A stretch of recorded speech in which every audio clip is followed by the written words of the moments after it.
Welcome back. You are listening to the home of forbidden romances. Prepare yourself, because tonight's story will leave you breathless. The slap didn't sting as much as the sheer audacity of the betrayal. Kalen Vane stared at the man standing across the mahogany desk, not because he was heartbroken, but because he was insulted. The rain hammered against the floor-to-ceiling windows of the penthouse, turning the Seoul skyline into a blurred watercolor of neon and grief. But inside, the air was bone-dry and suffocating. The man wearing the face of his fiancée, Silas Sterling, was trembling. Not from sorrow, but from a poorly concealed terror. It was a subtle vibration in the hands, a bead of sweat at the temple that the real Silas, narcissistic, overconfident, and incapable of feeling shame, would never have displayed while breaking off an engagement that merged $2 billion shipping empires. I think we should end this, Kalen, the man said, his voice pitching slightly higher than usual. We just aren't compatible. Kalen didn't blink. He sat back in his leather chair, crossing one elegant leg over the other, his sharp, icy blue eyes dissecting the figure before him. The face was perfect. The golden hair was styled in Silas's signature sweeping wave. The suit was bespoke Italian silk, costing more than most people earned in a year. But the soul inhabiting that body was entirely different. Silas Sterling didn't fidget. Silas Sterling didn't look at the floor when he delivered bad news. He looked you in the eye and smiled, enjoying the pain he inflicted. And most importantly, Silas Sterling didn't have a faint, jagged scar running along the inside of his left wrist.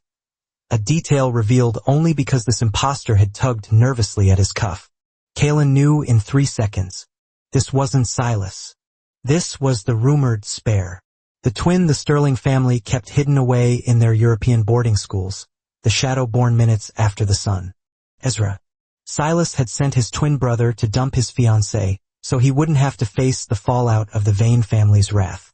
It was a move so cowardly, so pathetically characteristic of Silas, that Kalen almost laughed. Almost. Instead, a cold, predatory heat coiled in Kalen's gut.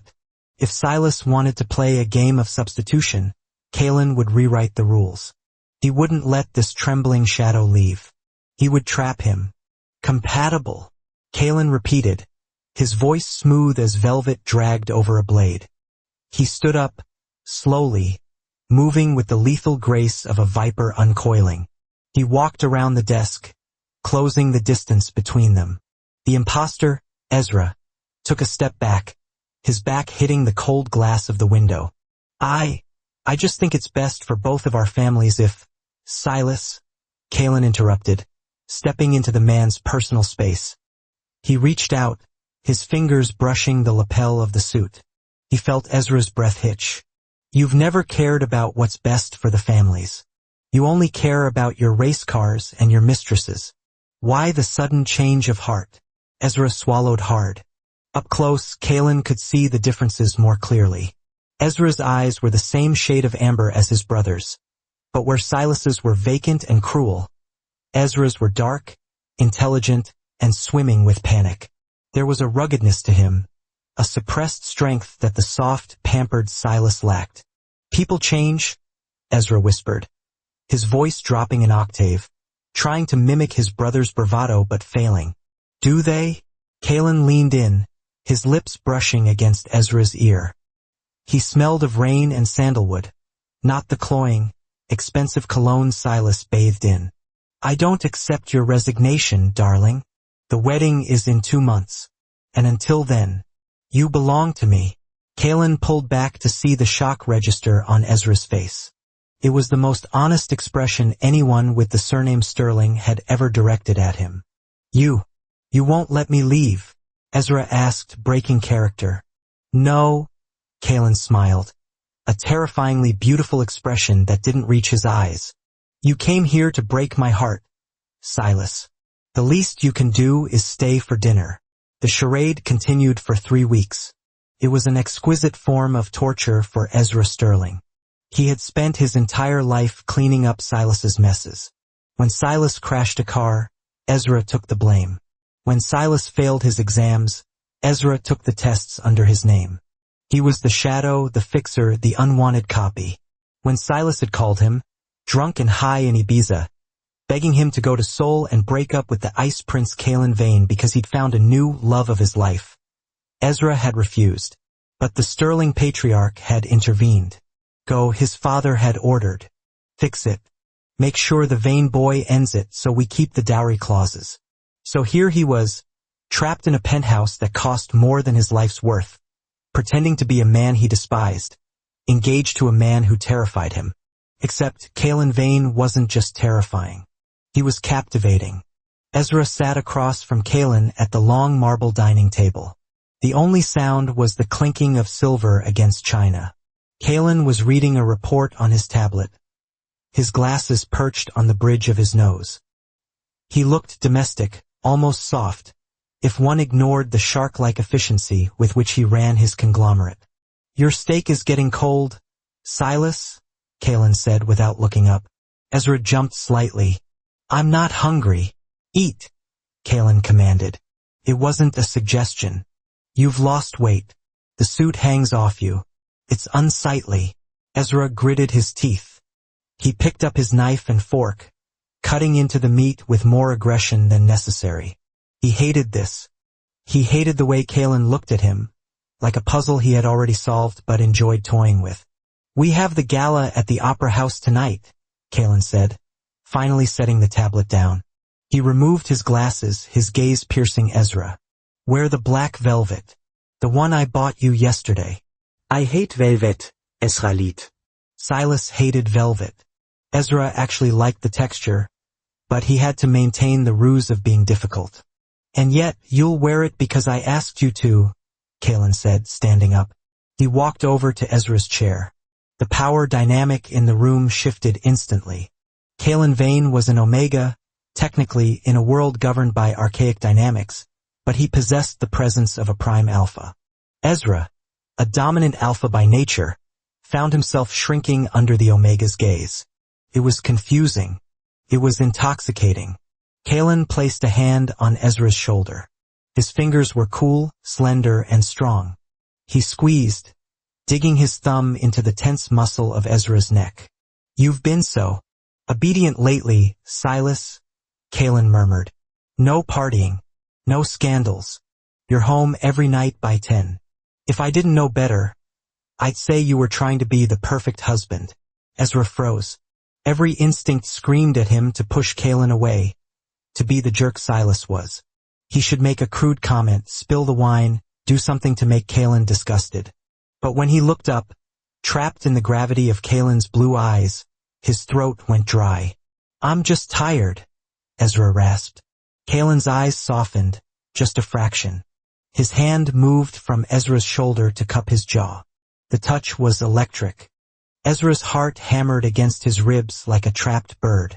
Then let me take care of you, Kalen whispered.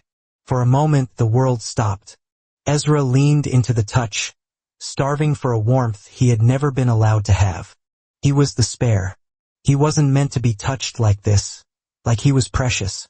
Then, Kalen's thumb brushed over Ezra's lower lip, and the spell broke. Ezra jerked his head back, standing up so abruptly his chair screeched against the floor.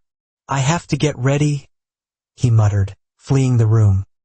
He didn't see the smirk that curled on Kalen's lips as he watched him go. Run, rabbit, Kalen whispered to the empty room. But the trap is already sprung. The opera house was a sea of flashing cameras and forced smiles. The elite of the city were out in full force, draped in diamonds and deception. Ezra stood by Kalen's side, feeling like an imposter in his own skin.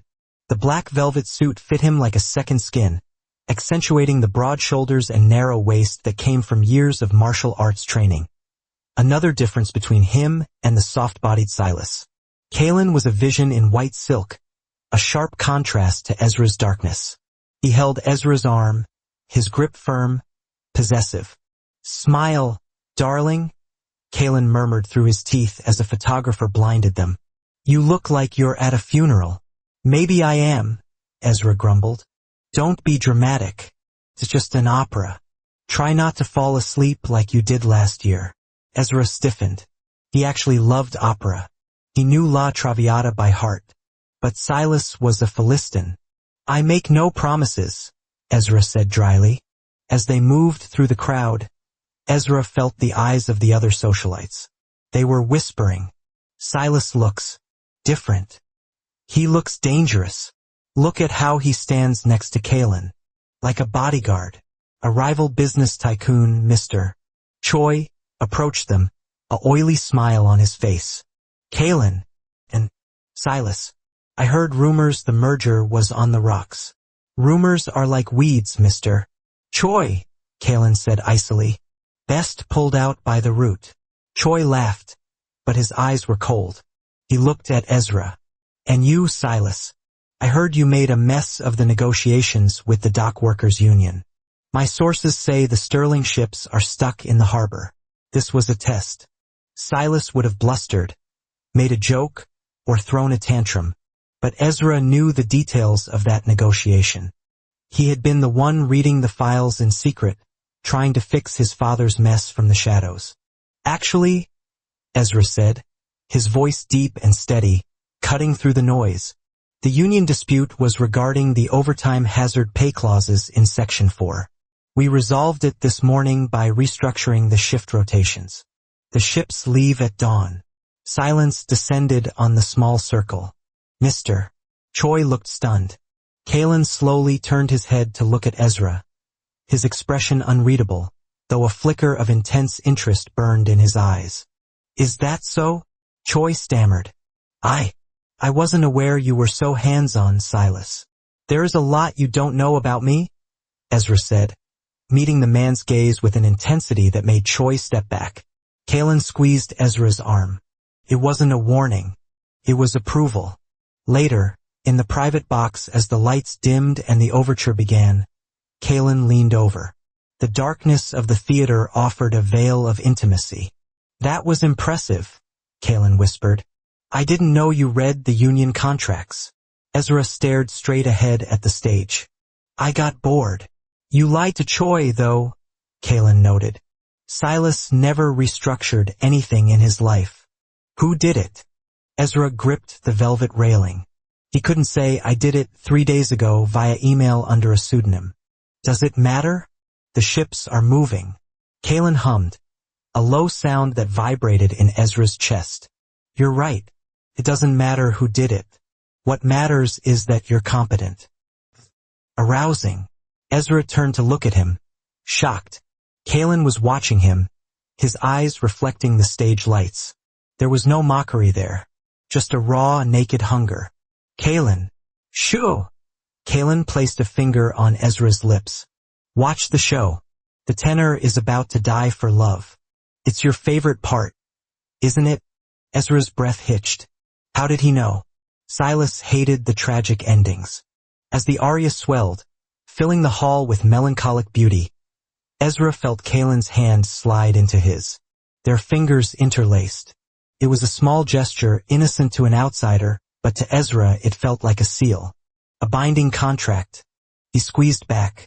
And for the first time in his life, he didn't want to let go. The crash came 2 weeks later. Kalen fell ill. It was a severe flu, exacerbated by exhaustion. The Ice Prince was bedridden, shivering under layers of silk duvets, his skin pale and clammy.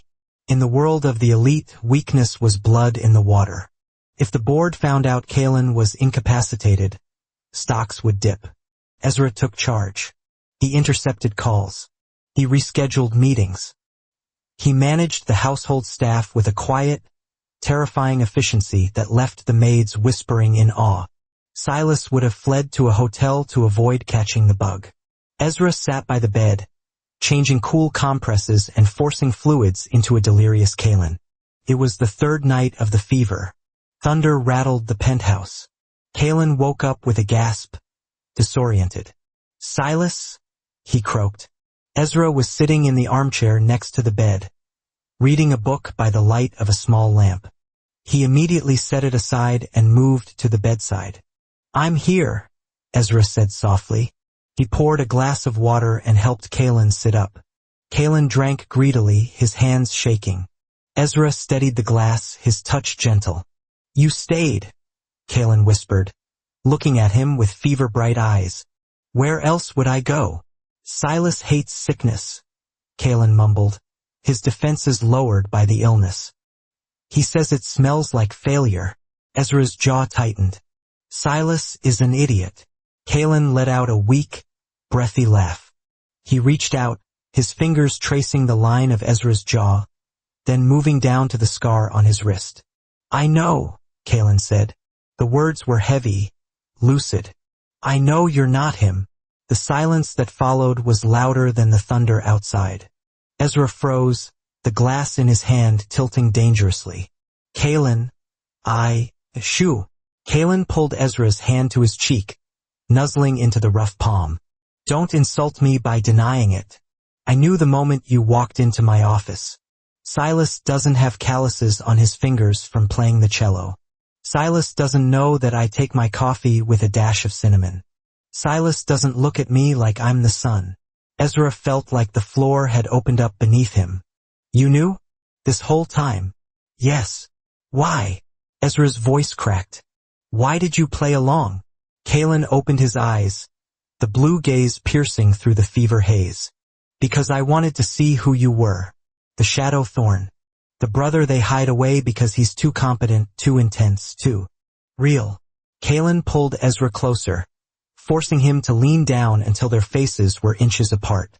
I was going to break the engagement, Kaylin confessed. I was going to destroy the Sterling family for the insult of sending a substitute. But then, you made me dinner. You defended me against Choi. You sat by my bed for 3 days. Kaylin's voice dropped to a whisper. I don't want the golden boy, Ezra. I want the wolf. Ezra's heart stopped at the sound of his real name. It was the first time Kaylin had spoken it. It sounded like a prayer. I have nothing, Ezra said, his voice trembling.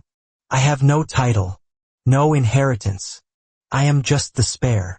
You have me, Kaylin replied fiercely. And together, we can take everything.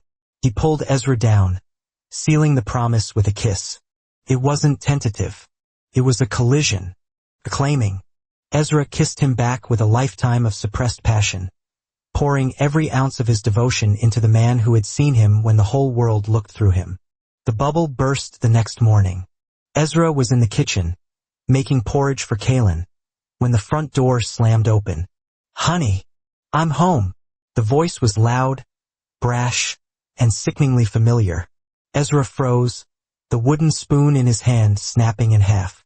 He walked into the foyer to see Silas standing there, tanned, grinning, and dragging a Louis Vuitton trunk. Silas stopped when he saw Ezra. He looked his twin up and down, sneering. Well, look at you, playing house. You can pack your bags now, easy. I'm back. The island got boring and the girl turned out to be crazy. Ezra stood his ground. He felt different now. He wasn't just the spare anymore. He was the man Kaylin had kissed. I'm not leaving, Silas. Silas laughed, a cruel, barking sound. Excuse me? You're the stand-in, the understudy. The show is over. Get out before I call father and have you cut off completely. No. No. Silas's face reddened. He stepped forward, raising a hand to strike Ezra, a habit from their childhood. But the blow never landed. If you touch him, a voice like glacial ice cut through the room. You will lose the hand. Silas spun around. Kaylin stood at the top of the stairs. He was wearing a silk robe, looking pale but regal, like an emperor looking down at a peasant. Babe! Silas put on his charming smile, though it faltered under Kaylin's glare. I missed you so much. I see my brother has been keeping my seat warm. Awkward, right? Let's kick him out and celebrate my return. Kaylin descended the stairs slowly. He didn't look at Silas. He looked at Ezra. Ezra, Kaylin said calmly. Throw out the trash. Silas blinked. Ezra? Who are you talking to? I'm Silas. Your fiancé. Kaylin finally looked at Silas. The look was one of absolute revulsion. My fiancé is the man who secured the union deal last week. My fiancé is the man who nursed me through a fever. My fiancé is the man who possesses a brain and a heart, neither of which you seem to have. You knew. Silas spluttered, looking between them. But, the merger, the money, you need the sterling name. I don't need the sterling name, Kalen sneered. I need a partner. And I found one. Kalen reached the bottom of the stairs and walked past Silas as if he were a piece of furniture. He went straight to Ezra, taking his hand, the hand with the jagged scar, and raising it to his lips. Ezra Sterling, Kalen announced, his voice ringing with authority. As of this moment, Vane Shipping is terminating its contract with Silas Sterling due to incompetence and fraud. However, we are opening immediate negotiations for a joint CEO position with Mr. Ezra Sterling. Silas turned purple. You can't do that. He owns nothing. He is nothing. He is everything you failed to be, Kalen retorted. He turned to the security panel on the wall and pressed a button. Security. Escort the intruder out. If he resists, break his legs. 2 burly men appeared from the elevator almost instantly. They grabbed a screaming Silas by the arms. Father will hear about this. I'll ruin you. Both of you. Silas shrieked as he was dragged out into the rain. The door slammed shut, cutting off the noise. Silence returned to the penthouse, but it was no longer heavy. It was electric. Ezra looked at Kalen, his eyes wide. You just declared war on my family. Our family, Kalen corrected. He cupped Ezra's face, his thumb tracing the worry lines on his forehead. Let them come. You're the genius behind the throne, Ezra. You know where all the bodies are buried. With my capital and your brain, we'll own the Sterling Empire by Christmas. Ezra let out a breath he felt like he'd been holding for 20 years. A smile, genuine and sharp, broke across his face, transformed him, making him look dangerous and breathtaking. By Christmas, Ezra challenged, wrapping his arms around Kalen's waist and pulling him flush against him. Give me a month. I know exactly which accounts my father is hiding in the Caymans. Kalen shivered, a thrill running down his spine. God, I love it when you talk treason. Ezra leaned down, his lips hovering over Kalen's. I'm not the spare anymore, Kalen. I'm yours. You always were, Kalen whispered, before closing the gap, kissing the man who had swapped places to dump him, only to find the one place he truly belonged. And that is how the viper tamed the wolf. If you enjoyed seeing Kalen take control and Ezra finally stepping out of the shadows, destroy that like button. And tell me in the comments. Would you forgive a husband who tried to swap himself out? Or would you take the better twin just for revenge? I'll be reading your answers. Subscribe for the next chapter. Until then.